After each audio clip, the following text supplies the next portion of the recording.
Hello everybody, Neil here from the Four Corners, and welcome to a video where we're going to look at every single major feature from the Season 12 Prime Empire wave. Today we'll be going through every single Season 12 set, but the only features that don't really count as major features are probably stud shooters or places where things articulate or spin. For example, in Okino's Gamers Market right there, that blade spinning wouldn't really be counted as a feature. We're talking about more complex and more significant things that kind of change the whole dynamic of a set.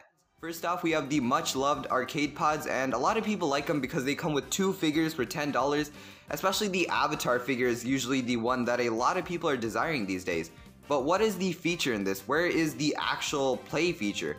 Well, if you open the cabinet right here, well, that's a feature by itself because this cabinet is almost 1/3 of the whole build. So when I look at it that way, it does count as its own little play feature, as well as the fact that it's really connected to the show. You can just imagine Jay walking up to the arcade pod, and then this whole thing saying, "Would you like to enter Prime Empire?" and Jay walking in. That's a very, very fun thing to play around with. Moving on, we have Kai's Mecca, and this one doesn't really have any features apart from the fact that you can rebuild this into a jet. But other than that, there's only stud shooters, which don't really count as huge features.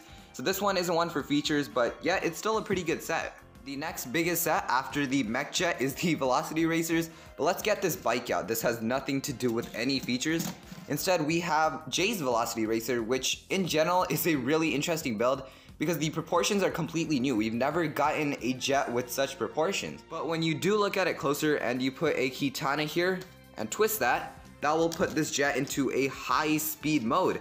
And that's kind of resembling the features that Jay's Legacy as well as his 2012 Stormfighter have. They have these same wings popping up feature as well as, they go back as well. So that's a pretty cool feature. Gamers Market does not have any real features, but this one is really for the minifigures that you actually end up getting. After the Gamers Market, we have the Ninja Tuner car, which has a really major feature. So you're able to articulate these wheels down. So that puts the wheels into hover mode, but what you can also do is, you can do this as well, putting it into full flight mode. So it's able to go and fly around. That's a pretty neat feature. You can also move the nose up and down if you want to count that as a feature as well. But pretty cool feature in general. We've never had a hover car before.